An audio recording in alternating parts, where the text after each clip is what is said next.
신해선 언약의 부분들을 우리가 간편하게 간략하게 살펴봤는데, 신해선 언약을 우리 행위 언약이라고 그랬거든요. 행위 언약은 반드시 우리 인간 쪽에서 지켜야 할 의무 조항들이 따라 나오는 것이 행위 언약이다.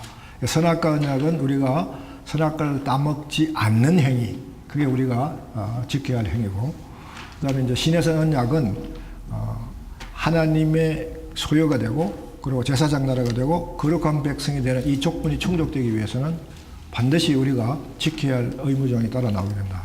여기 지켜지지 아니하면, 그래서 하나님이 우리 출애굽기 19장 5절에 너희들이 내 말을 잘 듣고 내 언약을 지키면, 그렇게 단서를 달았거든요. 그러면서 하나님의 말씀을 잘 듣고 지켜야 할 그 단서에 해당되는 의무조항이 뭐냐, 그러면서 하나님께서 우리에게 주신 것이 출애굽기 20장에 십계명이 나왔다는 거죠. 십계명은 돌판에 새긴 하나님의 10가지 조문을 말하는 거지만은, 그런 문자적인 의미보다는 더 큰 의미가 있다는 사실을 꼭 기억하셔야 돼요.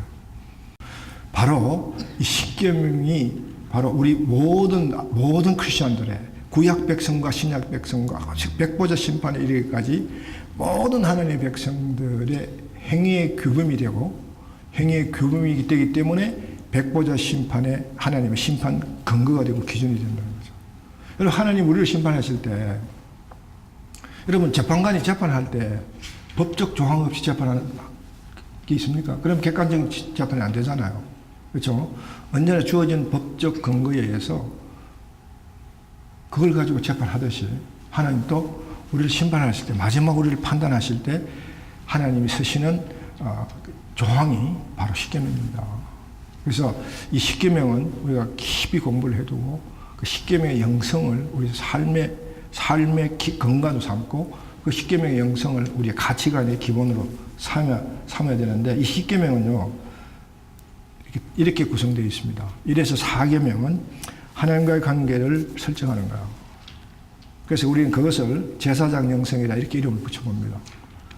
제사장 영성에 이름 붙이는 이유는, 제사장은 바로 그야말로 하나님과 우리의 관계를 다리 역할을 해주는 거잖아요. 하나님 관계에 제일 많은 관심을 두는 자가 제사장이잖아요. 네. 그 다음에 두 번째, 다섯 번째에서 10번째 계명까지를 이웃과의 관계를 설정한 규례다. 그래서 그것을 우리는 선지자 영성이라고 합니다.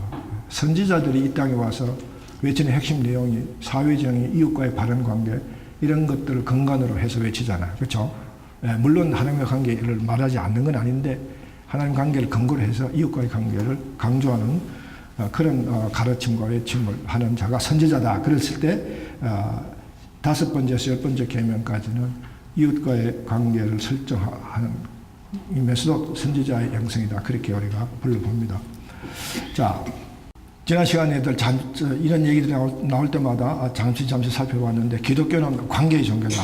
관계가 제일 중요한 종교다. 관계로부터 출발하는 종교다. 이렇게 얘기를 했습니다. 하나님과의 관계로 출발했잖아요. 그렇죠? 하나님과 우리와의 그 복된 관계. 그 관계 때문에 하나님이 우주를 만드시고 우리를 거기 두셨다는 거죠. 이게 성경 메시지의 핵심입니다. 여러분, 성경에 많은 지식적 것들을 배우는 것도 중요하지만은, 이런 핵심 진리의 메시지들의 그 포인트를 이해하고 있는 것이 굉장히 중요해요. 바로 그 관계 때문에 우리를 만드시는 거야. 그래서 하나님이 아담이 범죄하고 타락해서 관계가 끊어졌을 때 아담을 향한 한 질문이, 아담아 내가 어딨느냐, 창세기 3장 9절. 여러분, 그것이 하나님이 지금 범죄에서 숨어버린 그 아담의 그 몸뚱어리를 지금 찾아내려고 순례가 숨바꼭질하면서 순례가 사람 찾는 것처럼 그렇게 찾는 그게 아니고요. 관계성을 묻는 거예요. 너가 주인이 되고 싶어서 내가 하지 말라는 걸 하고 너가 주인이 돼서 관계를 끊어버리고 나니까 너와 나와의 디스턴스가 도대체 얼마만큼 거리가 멀어졌느냐, 그걸 묻는 질문이에요. 같은 맥락으로 가인이 아벨을 죽여버리고 숨겼고 시침을 뚝 떼고 있을 때 하나님 같은 질문을 하잖아요. 가인아, 내 아우 아벨이 어딨냐? 라는 질문을 던질 때 하나님이 가인 보고 시체 찾아내, 그 얘기 아니잖아요. 하나님 어디 시체가 어디 있는지 그걸 몰라서 묻는 질문 아니잖아요. 너가 그렇게 그 탐욕, 시기와 질투와 탐욕 때문에, 타락한 인간의 죄성 때문에 너 아우를 죽여놓고 나니까 그 다음에 너와 너 아우 또는 너와 너 이웃과의 관계의 디스턴스가 어떻게 되어 있냐. 그걸 묻는 질문이잖아요. 왜냐하면 관계가 중요하기 때문에 하나님인데. 바로 그래서 하나님이 바로 그런 하나님의 질문으로부터 출발해서 형성된 영성이 바로 십계명의 영성입니다. 십계명을 우리가 제사장 영성이라고 했을 때는 우리가 교회론적으로 어프로치하면요, 모이는 교회의 성격이에요. 여러분, 우리 교회가 하는 일은 모이고 흩어져야 돼요. 모이는 것은요, 하나님을 찬양하고 찬송하고 하나님과의 관계를 회복하고 관계를 돈독히 하고 그것 위해서 모여야 돼요. 교회에서 안 모이는 것도 모이지 마라 그러면 또 이상하겠지. 모이지 마라 그 얘기 아니라 모여가지고 교회에서 하나님 찬송하고 하나님과의 관계를 우리가 하나님 바로 알고 이제 그런 것들을 이루고 그랬으면요, 그 다음에 관계를 맺고 하나님 바로 알았으면 그 다음에 우리는 이 세상을 나가요 하나님의 엠바서더로 제사장으로서 살아가야 된다는 거죠. 흩어져야 된다. 우리 한국 교회는 모이는 교회는 잘 되는데 흩어지질 않아요. 단순히 흩어지는 건 집에 가는 걸 흩어진다고 생각하는데 그게 아니잖아요, 그렇죠? 이 세상을 향해 나가는 거죠. 그게 바로 삶인데 그게 안 이루어지는 것이 우리 안타까운 모습이긴 하죠. 그래서 그런 삶을 우리가 살아가고 그러기 위해서는 하나님과 관계도 반드시 먼저 돼야 된다는 거죠. 그래서 우리가 레위기를 공부하게 될 텐데 레위기의 핵심 구절이 뭐냐면 11장 45절에 나는 너희 하나님 되려고 너희를 애굽 땅에서 인도해낸 여호와라. 내가 거룩하니 너희도 거룩하라. 하나님과의 관계 가운데 거룩, 이웃과의 관계 가운데 거룩. 이 두 가지 거룩. 이것이 뭉쳐진 하나의 거룩. 예수님은 이렇게 표현하죠. 하나님 사랑, 이웃 사랑. 이것이 선지자들의 어떤가는 강령이다. 그래서 우리는 하나님과 우리의 관계, 십계명을 통해서 얻어지는 관계의 영성을 우리 도표로 한번 그려보면요, 이런 도표가 나타납니다. 수직적 관계는 바로 아까 얘기했듯이 창세기 3장 9절에 하나님과 아담을 향하여 하나님 아담을 향하여 묻는 질문 가운데서 하나님과 나와의 수직적 관계, 내가 거룩하니 하나님 거룩하니 하나님과 나와의 관계가 거룩해야 되고, 그다음 수평장 관계, 내 아우 아벨이 어디 있느냐 그 질문 가운데 나와 내 이웃의 관계 가운데 일어나는 그런 모습들. 그래서 우리가 이것을 도표를 그리면 이런 도표가 되겠죠. 여러분 학교 다닐 때 이런 도표 수식 도표가 기억납니까? 이걸 우리가 대수함수로 그러죠. X축과 Y축. X축과 Y축. 이게 Y축이고 이게 X축이죠. 그렇죠? 그 X축과 Y축이 다 포지티브하는 점, 이 점이 바로 우리는 우리 신앙을 얘기하는 거죠. 하나님과 관계도 좋고 이웃과의 관계도 좋다. 이것이 바로 크리스천의 신앙이죠. 그런데 이 관계는 하나님과 관계는 좋은데 이웃과 관계는 전혀 나쁜 상태를 얘기하는 거죠. 그렇죠? 이런 것을 가리켜서 우리는 신비 종교라고 그럽니다. 신비주의. 그냥 교회 가서 그냥 기도만 열심히 하는 사람들. 그리고 세상 나가서는 전혀 그리스도인답게 살지 않는 사람들. 이 사람들은, 그런 사람들 신앙은요, 신비주의 신앙이에요, 사실은. 신비는 굉장히 중요합니다. 신비의식은, 우리가 성경 읽을 때 신비에 대한 의식이 있어야 되지만, 신비주의는 나쁜 거예요. 율법은 매우 좋고 중요하지만, 율법주의는 나쁜 거예요. 그렇게 했을 때, 이웃과의 관계를 무시하는 이런 모습들은, 신비주의적인 신앙을 갖는 사람들의 모습이다. 그렇게 볼 수 있고요. 그 다음에 여기는 이웃의 관계는 굉장히 좋아요. 구제도 열심히 하고, 이웃 돕는 거 열심히 돕고 하는데, 하나님과의 관계는 전혀 없어.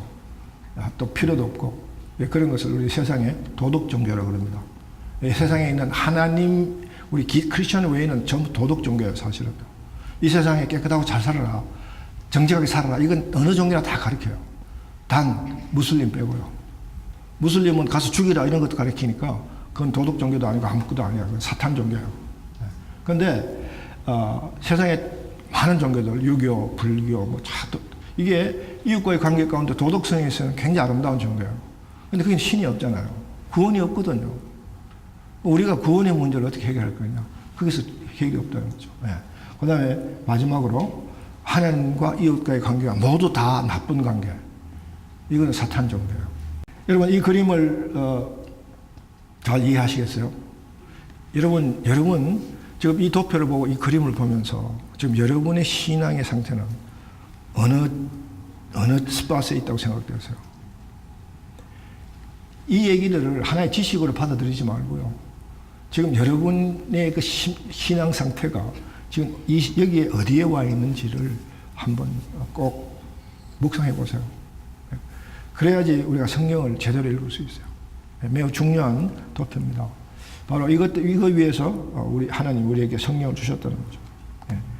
그리고 하나님이 우리에게 십계명을 주셔서 하나님과의 관계 가운데 우리가 지켜나가야 할 영성, 삶의 모습이 뭐냐면은 바로 하나님과의 바른 관계를 유지하고 그리고 이웃과의 바른 관계를 유지하면서 사는 것이 바로 거룩한 백성이 되는 삶의 모습이다. 그렇게 보여주시고 그 다음에 이어서 나온 부분이 출애굽기에서 가장 많은 부분을 차지하고 있는 부분인데 출애굽기 25장에서부터 40장까지 성막 얘기입니다. 32장에 잠깐 딴 얘기가 잠깐 나오는데 그 딴 얘기가 전혀 성막과 관계없는 딴 얘기가 아니라 매우 중요한 관계가 있는 얘기들인데 그건 이제 말씀드리고요.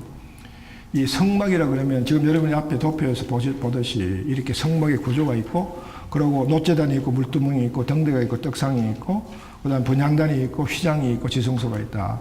이런 어떤 구조 이런 것들을 생각해서 이 구조에 대한 어떤 지식적 호기심 이런 것들만 잔뜩 가지고 성막을 어프로치 하는데 여러분 우리 통근통독에서는요 그런 성경의 지식을 얻는 데 핵심이 있는 것이 아니라 성경의 메시지를 찾아서 그 메시지를 하고 우리 삶을 성경적으로 바꾸는데 이 통독의 목표점이 있거든요.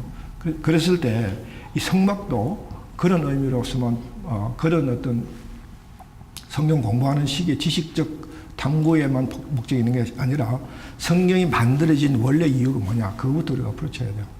하나님이 성막의 얘기를 시작하시면서 25장 8절에 내가 거할 처소를 너희들이 짓되 성막을 짓는 가장 큰 이유가요 하나님이 거하시려고 지으신 거예요.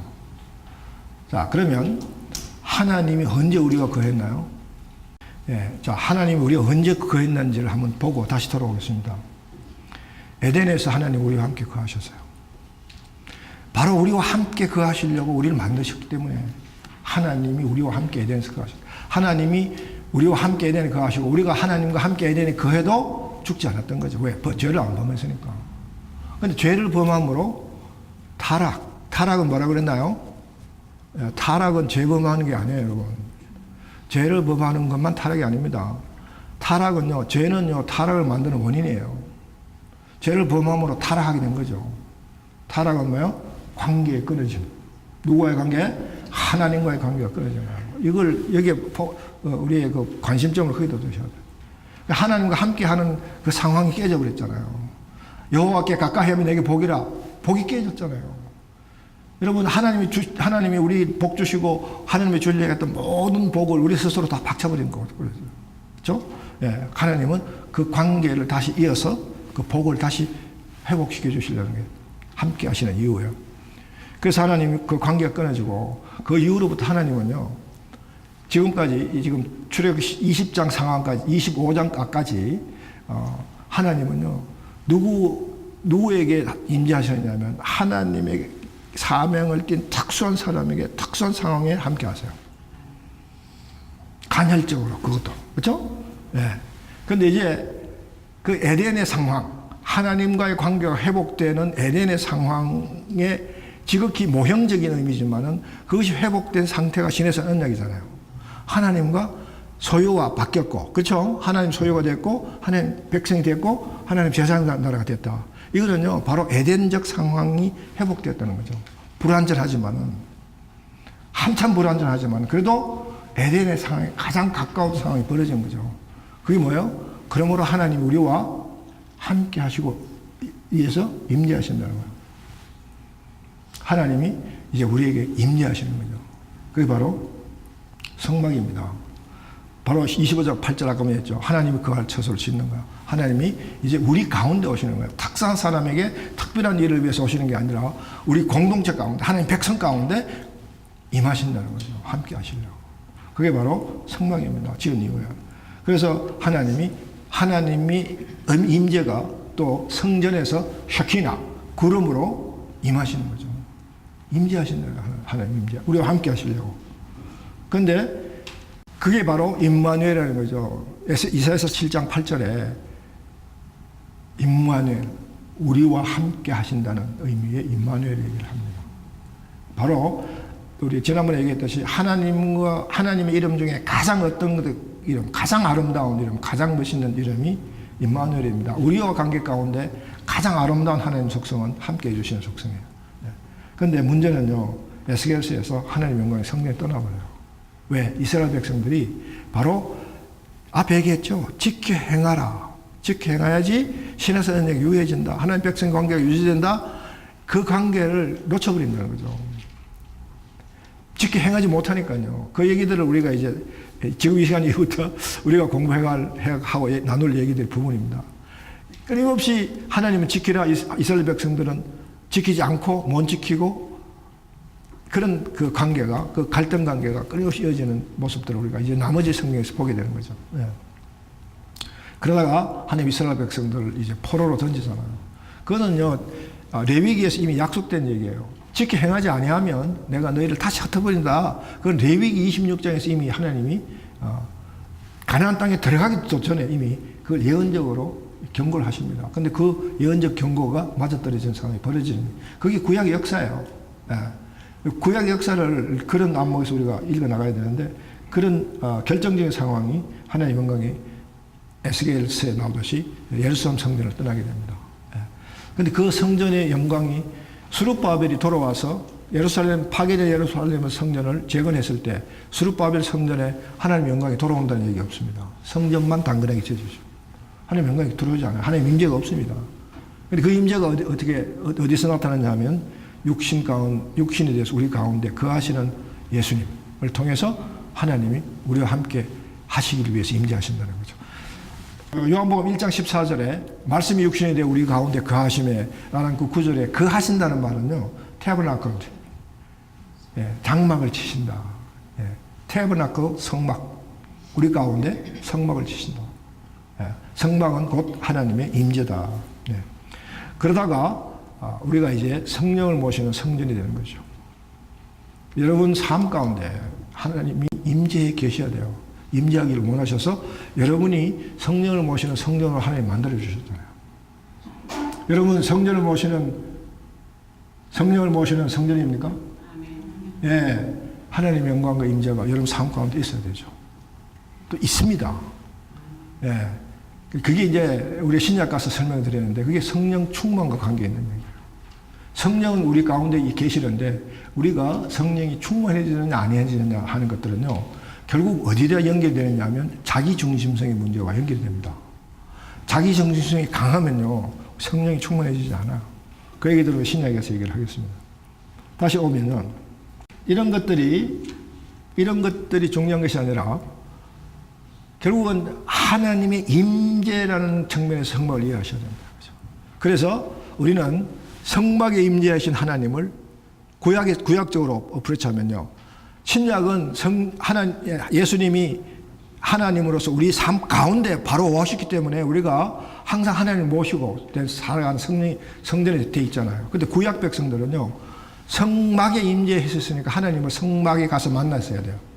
그래서 그 성막을 회막이라고 그래요. 만남의 장소다. 이스라엘 백성들이 만나면서 동시에 하나님과 함께 만나요. 그래서 성막에 이름 많습니다. 장막, 회막, 뭐 이름이 많잖아요. 그 회막이란 말은 만남의 장소다. 하나님과 만난다. 그러므로 여러분 잘 들으세요.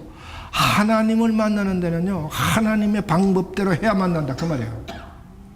그래서 하나님이 내가 거할 처소를 너희들이 짓되라고 하면서 하나님이 얼마나 자상하게 성막에 설계도를 주시는지 아시죠? 그 부분을 읽을 때 짜증 한 번씩 안 나는 사람이 없을 거예요. 하나님 대충 지으라고 하면 되지. 뭘 이렇게 뭐 청색, 뭐 흰색 온실이 어떻고 뭐 발음도 잘 안 되네. 하도 이상한 얘기들이 많아요.